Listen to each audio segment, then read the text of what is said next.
$381 million. That's how much real estate was illegally built on my grandfather's land, while one HOA president lived like royalty, collecting rent she had no legal right to touch. For 15 straight years, 847 luxury homes sat on 1,300 acres that had belonged to my family since 1952. And the woman who stole it all didn't even know my name. Not until the day she strutted up my dirt driveway in designer heels, looked down at my grease-stained work boots, and sneered, "Get that trashy truck off my mountain before I call the police, you white trash squatter." She had no idea she was standing on land I now legally owned, including the house she slept in. Before we go any further, if you've ever dealt with an HOA bully or dreamed of watching one finally get what they deserve, drop a comment telling me where you're watching from.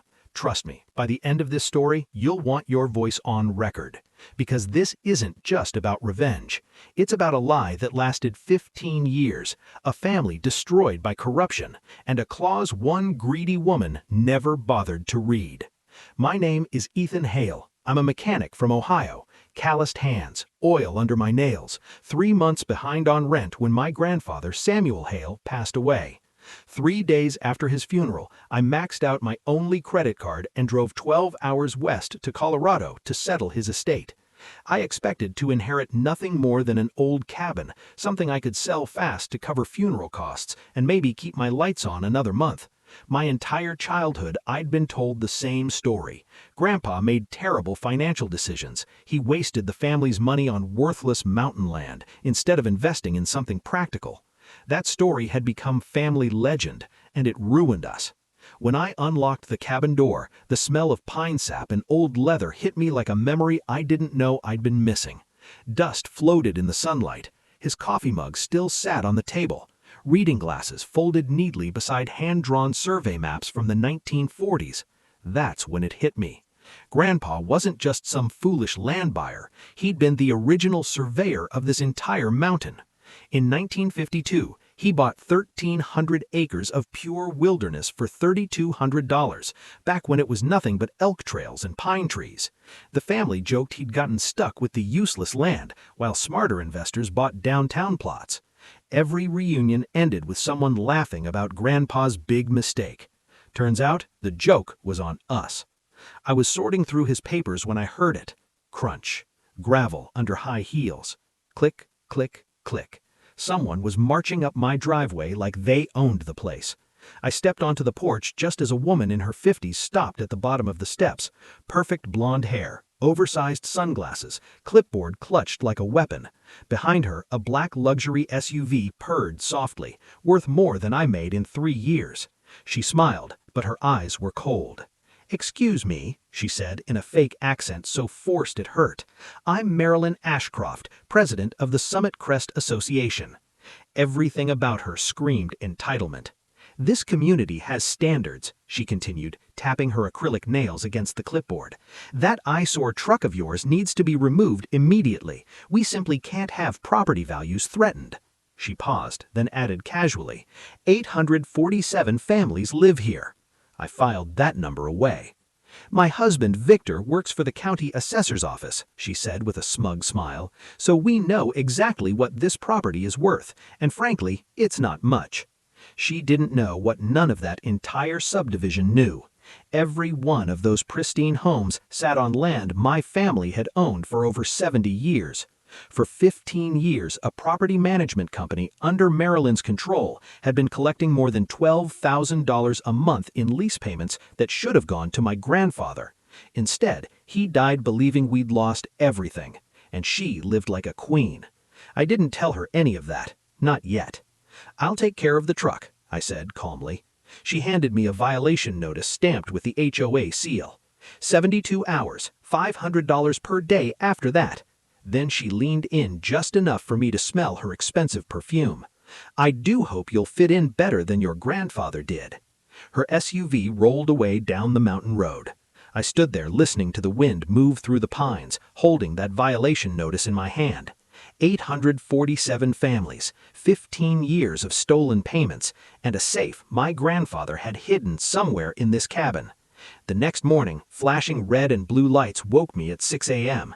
Two sheriff deputies stood on my porch. Behind them, Marilyn sat in her SUV with a satisfied smirk, phone pressed to her ear.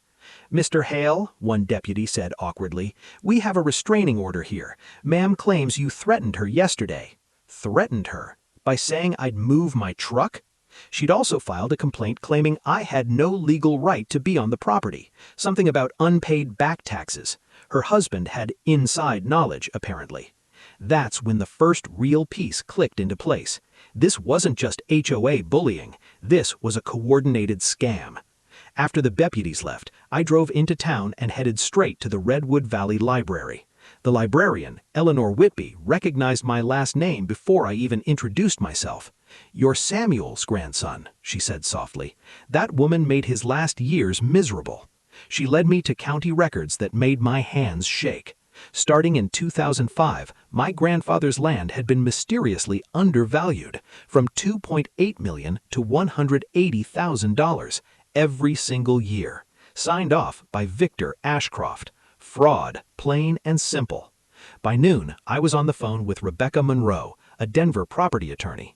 "You need to file a quiet title action immediately. Force everyone to prove ownership. If what you're saying is true, this affects the entire subdivision." While I was building a legal case, Marilyn was escalating. She created a Facebook group called Protect Summit Crest from Undesirables, posting doorbell footage of me checking my mail like I was a criminal mindmaster. Then came the wellness checks, twice a day, sheriff visits scheduled by her brother-in-law. But Marilyn made one fatal mistake. She revealed the scope of her operation. County officials, fake assessments, stolen lease payments. This wasn't just theft, it was organized corruption. That evening, Eleanor handed me a thick folder of copied documents. "Your grandfather kept records," she said. "He knew someday someone would need them." I sat in my truck, engine ticking as it cooled, staring out at a mountain covered in houses that didn't legally belong to the people living in them. I wasn't just fighting an HOA president anymore. I was about to take on an entire network of corruption. And I still hadn't opened my grandfather's safe. The next thing I found would change everything. A hidden clause buried in a 1952 contract that could legally strip 847 families of their homes overnight and make one HOA queen lose everything. But Marilyn was about to escalate first, and she wasn't done trying to destroy me. I didn't sleep much that night. Every time the wind rattled the cabin windows, my mind replayed Marilyn Ashcroft's smile, the kind people wear when they think they're untouchable, the kind that comes from knowing the system bends for you. By sunrise, I made a decision. If Marilyn wanted paperwork wars, I'd drown her in documents. The first stop was the county clerk's office. The building smelled like stale coffee and old carpet, the kind of place where corruption hides in plain sight behind filing cabinets and polite smiles. I requested every historical record tied to my grandfather's land. Leases, easements, assessments, anything going back before Summit Crest ever existed. The clerk's fingers paused over the keyboard when she saw the parcel number. "That property?" she asked quietly. "That's a big one." It took hours. Stacks of paper grew across the counter. Each page told the same story. Sudden ownership transfers, vague descriptions, signatures that changed style every few years, and always, like clockwork, the assessor's approval at the bottom. Victor Ashcroft. By mid-morning, my phone buzzed. Unknown number.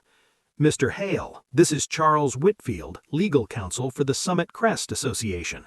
We understand you've been asking questions that could create unnecessary confusion."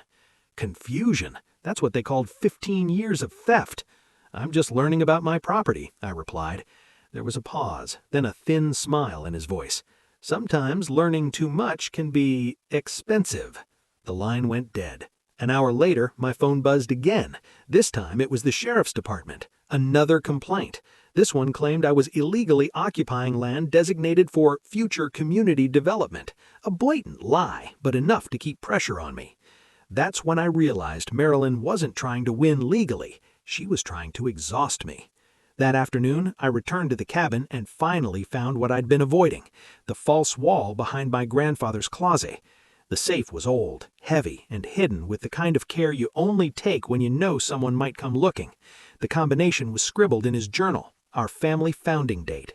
The lock clicked open. Inside were documents wrapped in oilcloth, yellowed with age but meticulously organized. Original surveys, correspondence, lease agreements, and then the contract. Dated 1952. My hands trembled as I read it. The land was never sold. It had been leased. A 99-year land lease renewable only with continuous verified payments to the landowner. I flipped through my grandfather's notes.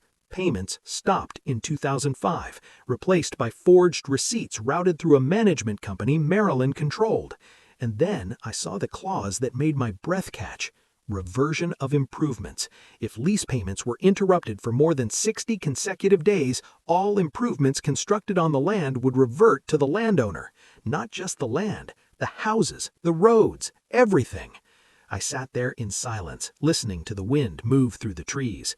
If enforced, this clause could wipe out Maryland's empire overnight. But before I could process it, chaos came knocking. The next morning, I installed trail cameras along the property boundaries, perfectly legal, necessary given how aggressive things had become. That's when I heard the engine. A dump truck. I watched from behind a stand of aspens as Victor Ashcroft backed onto my land and dumped a load of construction debris right into the meadow my grandfather used to protect. Illegal dumping, and I caught it all on camera. It wasn't random, it was calculated. If the land became contaminated, Maryland could push for environmental seizure. I'd seen the playbook now.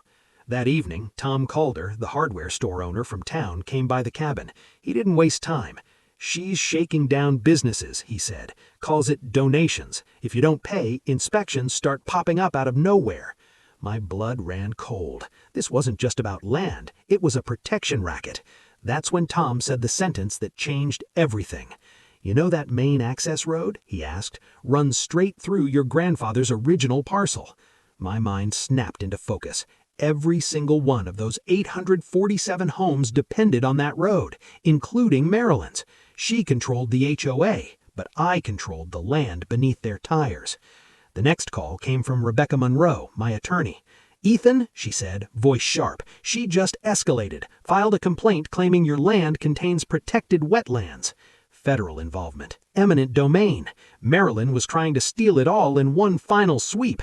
But she made a fatal mistake. She came to my door, this time with lawyers. Maryland looked different. Tight smile, eyes darting. She handed me a document she claimed was a 1955 agreement signed by my grandfather. I almost laughed. The paper stock was wrong. The ink was modern, and it mentioned zip codes.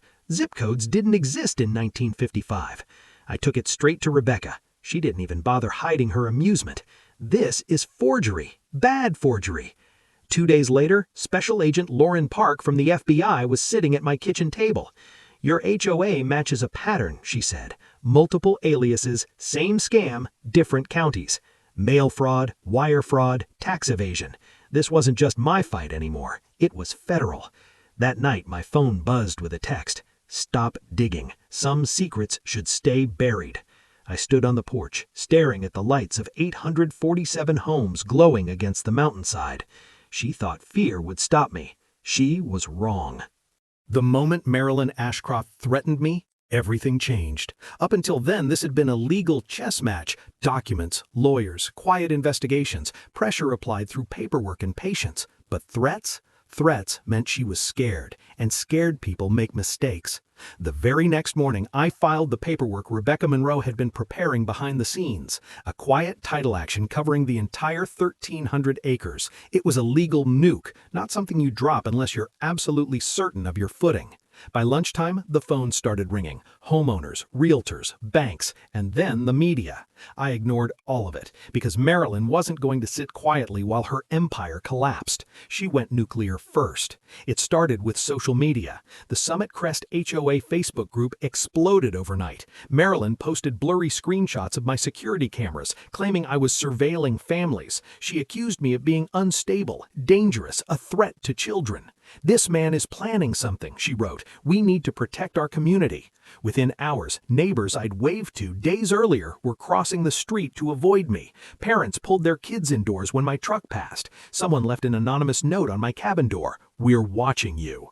That's when Ruth Gallagher, the retired teacher from 2 streets over, called me. "She's lying," she said, "but some people are starting to believe her." That was Marilyn's real weapon, fear. If she could turn me into the villain, she could justify anything that came next, and something was coming. That night, I didn't sleep. Around 2:17 a.m., my phone buzzed with a security alert. Motion detected near the cabin foundation. I opened the live feed. 3 men, work boots, headlamps, jackhammers. They were tearing into the foundation of my cabin, deliberately cracking the concrete. Then one of them answered his phone. "Yeah, Mrs. Ashcroft, we're on it. Should look like a utility failure. Insurance will cover it."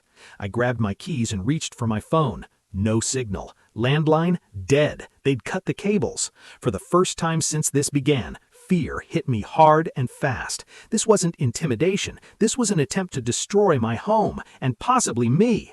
I used my emergency radio to call Tom Calder in town. He contacted the sheriff. By the time deputies arrived, the crew vanished, leaving behind damaged concrete and tire tracks. But they'd left something else behind. Evidence, high definition, time-stamped, audio included. And the voice on the phone? Marilyn's. The next morning, Victor Ashcroft was fired. County investigators removed him from the assessor's office in front of half the town. His government-issued truck was repossessed while neighbors watched from their porches. That should have been the end of it, but Marilyn doubled down. She began whispering that I was mentally unstable, that I'd threatened to burn down the subdivision, that I was stockpiling weapons. These weren't just lies, they were dangerous lies, the kind that could get someone hurt. But she overplayed her hand. When she targeted Tom Calder's hardware store with sudden emergency code violations, the town snapped. Tom had been there for 30 years. Everyone knew him, and everyone knew Marilyn was lying. The tide turned fast. That's when I made my move. I started visiting homeowners, not Marilyn's loyalists, but the quiet ones, the ones who'd been paying fees and fines without asking questions. I told them the truth. About the land, about the lease, about the reversion clause, and about the offer. Fair purchase terms, low interest, no HOA tyranny. Word spread like wildfire. By the end of the week, hundreds of families were backing away from Marilyn. She felt it, and she panicked. 3 days later, she showed up at my cabin unannounced. No clipboard, no threats, just desperation.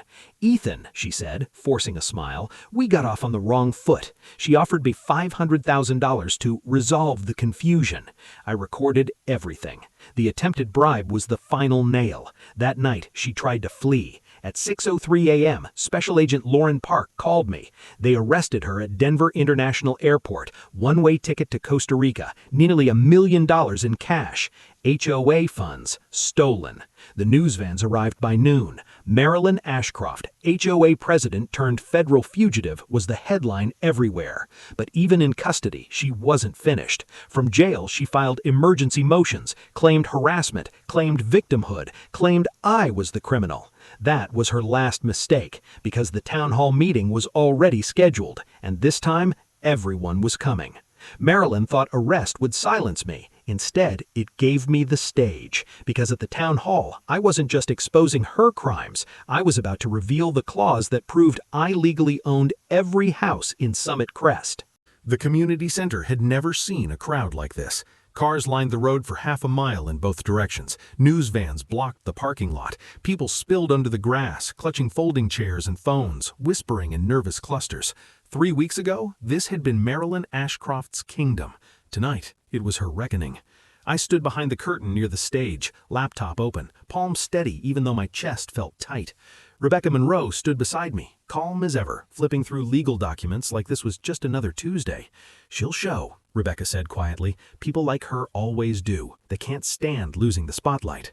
The doors slammed open before I could reply. Marilyn Ashcroft walked in. She wasn't wearing handcuffs. Somehow she'd made bail. Her hair was perfect, makeup flawless, dressed like she was attending a gala instead of a community meeting where hundreds of people despised her. Behind her trailed 2 expensive lawyers and a man filming on his phone. She smiled like she still owned the room. That smile vanished the moment she saw the cameras. The crowd erupted the second I stepped to the microphone. Some applause, some shouting, some anger that had been bottled up for years. I raised my hand. "Tonight isn't about yelling," I said. "It's about facts." Silence fell. "For 15 years," I continued, This community was told one story, that Summit Crest was owned outright, that HOA fees were legitimate, that the rules were necessary. I clicked the first slide. A timeline, dates, payments, names. But here's the truth, I said. This land was never sold. It was leased, and those lease payments stopped in 2005. Murmurs rippled through the room. I clicked again. Bank statements, forged receipts, assessment records. While families struggled, I said, voice steady, one person lived off stolen money. The next slide showed Marilyn's SUV, luxury vacations, designer purchases. Gasps echoed. Marilyn stood up. "This is slander," she shouted. "He's manipulating you." I didn't look at her. "Let's talk about the law," I said. Rebecca nodded. I clicked again. The screen filled with a single paragraph. Reversion of improvements. When lease payments are interrupted for more than 60 days, I read aloud, all improvements constructed on the land revert to the landowner. The room went dead silent. That means, I said, letting the words sink in, that every house built after 2005 legally belongs to the landowner. Someone shouted, "You can't just take our homes." "I'm right," I said, "and I'm not." Relief washed through the room like a wave. "But I could," I continued, "and that's what should scare you." Marilyn's lawyer leaned toward her, whispering frantically. I clicked again. "Instead, I'm offering something different." Purchase terms appeared on the screen. Fair pricing, long-term plans, no HOA dictatorship. Families leaned forward. Phones came out. "Most of you will pay less per month than you were under Marilyn's fees, and you'll actually own your land." Applause broke out. Marilyn screamed, "This is extortion!" That's when Special Agent Lauren Parks stepped into the aisle. "Marilyn Ashcroft, you are under arrest." The sound of handcuffs echoed through the room. Marilyn collapsed into hysterics, shouting about connections, power, lawsuits. No one listened. They watched. They filmed. They remembered. As she was let out, the applause turned thunderous. But the story didn't end there. Not even close. Within days, settlement requests flooded in. Hundreds of families signed on. The HOA board dissolved overnight. Emergency elections were held. Victor Ashcroft took a plea deal. But one question haunted me. Why hadn't my grandfather enforced the clause himself? I found the answer in his journal. "They made me believe I was crazy, but someday someone will make this right." That someone had to be me. 6 months later, Summit Crest looked different. No patrol cars, no fines, no fear.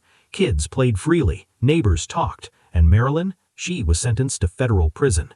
But justice has a way of rippling outward. Because 3 weeks ago, I received an email from a family in another state. Same scam, different HOA, same playbook. I closed my laptop and looked over the mountains. This fight wasn't over. It was just getting started. Marilyn's arrest wasn't the end. It was the beginning. Because what I did next would change hundreds of lives and expose a pattern far bigger than one corrupt HOA. The morning after the town hall, Summit Crest felt like a place waking up from a long nightmare. No patrol cars idled at corners, no violation notices taped to doors, no anonymous threats sliding under windshields. For the first time in years, the mountain air felt lighter, like something heavy had finally lifted. My phone, on the other hand, didn't stop ringing. Banks wanted clarification, realtors wanted statements, homeowners wanted reassurance, and every single call carried the same question beneath the surface. What are you going to do with all this power? Because now everyone knew the truth. Legally, undeniably, I owned it all. Rebecca Monroe laid it out bluntly in her office. "You could enforce the reversion clause fully," she said. "Immediate eviction authority, no compensation required. Courts would uphold it." She didn't say it like a threat. She said it like a fact. 847 families, generations of savings tied up in homes they believed were theirs, all of it resting on my signature. I drove back up the mountain that afternoon instead of answering calls. I needed to see the community, not as a legal entity, but as people. I watched kids ride bikes down the same road Marilyn once threatened to gate off. I saw neighbors talking across fences, comparing notes about the meeting, about what came next. At one house, a woman waved me over. "I'm Amanda Lewis," she said nervously, "single mom. I just wanted to say thank you." She didn't talk about money, she talked about relief, about sleeping through the night without worrying that an HOA fine would push her over the edge. At another house, a retired couple invited me in for coffee. They'd lived there 10 years and had never once felt secure until now. That's when it hit me. These weren't squatters, they were victims. The real rot had already been cut out. Marilyn was gone, her inner circle was scattered. The HOA board had collapsed so fast it barely left dust behind. But the power remained, and power always demands a choice. That night, I opened my grandfather's journal again. I'd read it dozens of times by now, but one passage kept pulling me back. Land is never just land, it's the people who stand on it. If I ever lose this fight, I hope whoever comes after me remembers that. He could have enforced the clause. He never did. Not because he was weak, because he was alone. I wasn't. By the end of the week, more than 600 families had formally requested purchase agreements. Not demanded, requested. Rebecca ran the numbers with a financial analyst. The plan was simple. Fair lot pricing, well below market, 10-year payments, low interest, HOA dissolved permanently, shared maintenance costs voted on democratically. Families would pay less monthly than they had under Marilyn's regime, and I'd still come out ahead, not just financially, but ethically. Still, not everyone was on board. There were holdouts, a small but vocal group who had supported Marilyn until the end, people who'd benefited from her favoritism, people who believed rules should apply, just not to them. They started making noise, lawsuits threatened, online posts accused me of manipulation. A few even suggested I was planning to sell everything to developers once the dust had settled. That lie spread faster than I expected. Fear always does. That's when Natalie Brooks, the investigative journalist who'd been digging into Marilyn for months, called me. They're regrouping, she said. Not strong, but desperate. Desperation breeds recklessness, and recklessness breeds evidence. 2 nights later, my security system lit up again. Not vandals this time, meetings. Late-night gatherings at one of the larger houses near the Ridge. People who'd served on Marilyn's informal advisory committee. I didn't interfere. I recorded, and I listened. They talked about freezing payments, about filing nuisance suits, about contacting developers behind my back. And then someone said something that changed everything. If we stall long enough, one man said, maybe we can get the state involved, force eminent domain. There it was, the last card. I forwarded everything to Rebecca and Natalie. This is it, Rebecca said, your final leverage. She was right. The reversion clause wasn't just a shield, it was a deadline. I called for one final community meeting. No lawyers on stage, no cameras allowed inside, just neighbors. The turnout was massive. I stood at the front and told them everything, about the clause, about the holdouts, about the state-level threat. And then I laid out the truth. I don't want to take anyone's home, I said, but I won't let this community be held hostage again. Silence filled the room. Then Ruth Gallagher stood up. Enough, she said, turning toward the holdouts. We've been bullied long enough. This ends now. Applause erupted. The pressure broke. Within 72 hours, nearly every remaining household signed on. The few who didn't, they moved. Quietly. No drama, no lawsuits. Just gone. 6 months later, Summit Crest officially ceased to exist. In its place was something new, something honest, a community land trust, shared ownership, transparent finances, no presidents, no tyrants, just neighbors. I named the central green space Samuel Hale Preserve. When the sign went up, I felt something finally settle in my chest. Closure. Or so I thought, because last week an email arrived from Texas. Different names, same structure, same forged leases, same HOA playbook. I stared at the screen for a long time. Then I forwarded it to Special Agent Park and started researching property law in another state. Some fights don't end when you win. They end when the pattern breaks. I thought this story ended with one corrupt HOA destroyed. I was wrong, because what I uncovered next proved this scam was bigger than one town, and the final decision I made would change my life forever. I thought the story ended when Summit Crest finally became free. I was wrong, because corruption doesn't disappear when one villain falls. It spreads quietly, hiding behind new names, new paperwork, new smiling faces. The email from Texas sat open on my laptop for a long time. Different HOA, different subdivision, same phrases, same structure, same fake authority, same fear-based control. Even the fee schedule looked familiar. Too familiar. I forwarded everything to Special Agent Lauren Park, then leaned back in my chair staring at the mountains outside my window. The same mountains my grandfather had protected long before anyone else saw dollar signs and pine trees in silence. That's when I understood something that changed me forever. This wasn't just my inheritance, it was my responsibility. Marilyn Ashcroft thought prison would end her story. It didn't. Her federal sentencing hearing happened 6 months later, and I attended, not for revenge, but for closure. She didn't look powerful anymore. No perfect hair, no tailored suit, no entourage. Just a woman in a plain jumpsuit, hands folded tightly as the judge read out the charges. Wire fraud, mail fraud, tax evasion, money laundering. 15 years of lies condensed into a single courtroom. The judge didn't raise his voice when he spoke. That made it worse. "You weaponized authority," he said. "You didn't just steal money, you stole security, you stole peace." 18 months in federal prison, restitution ordered, permanent bans from HOA leadership, property management, and financial oversight. Marilyn didn't look at me once. She didn't have to. The verdict said everything. Back home, Summit Crest was thriving. Without an HOA breathing down their necks, people did something unexpected. They helped each other. Neighbors organized cleanups, parents took turns watching kids, retirees planted gardens where once there had only been rules and fines. Property values rose, not because of control, but because of trust. Funny how that works. The Samuel Hale Preserve opened that summer. 400 acres of protected land with trails, wildlife observation points, and educational signs explaining the area's history. Every time I walked those trails, I felt like my grandfather was finally at peace. But my own life had changed too. I opened Hale Honest Auto Repair in town, partnering with Tom Calder as my landlord. Word spread fast that I didn't invent problems or overcharge people. Apparently, basic honesty was revolutionary. And then there was Natalie Brooks. What started as professional collaboration turned into long conversations, shared dinners, and quiet understanding. Her investigation into Marilyn's network won a state journalism award and sparked new audits across 3 counties. Corruption hates light.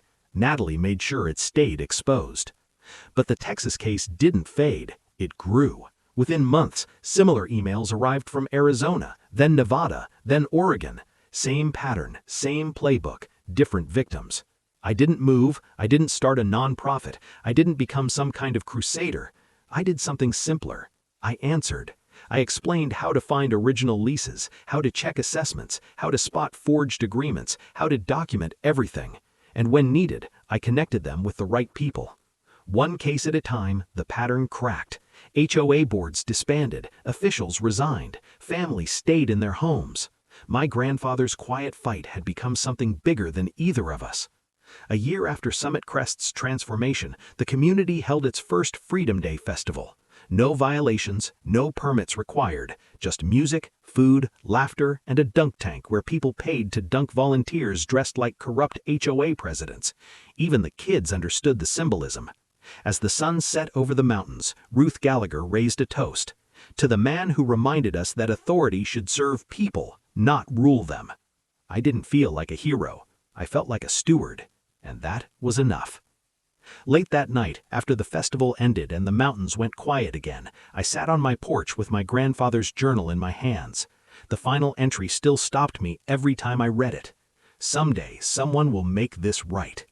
He never knew that someday would come, that his grandson, broke, tired, underestimated, would finish the fight he started. Justice doesn't always arrive quickly, but when it does, it changes everything. 3 weeks ago, another message landed in my inbox. Another HOA, another community on the edge. I closed my laptop, looked out at the mountains, and smiled. Because corrupt HOAs should be very, very worried. If this story had you cheering, angry, or shaking your head at the audacity of HOA corruption, hit the like button. It helps more people hear these stories. Drop a comment with your thoughts or where you're watching from. And subscribe if you want more HOA stories where power trips end and justice wins.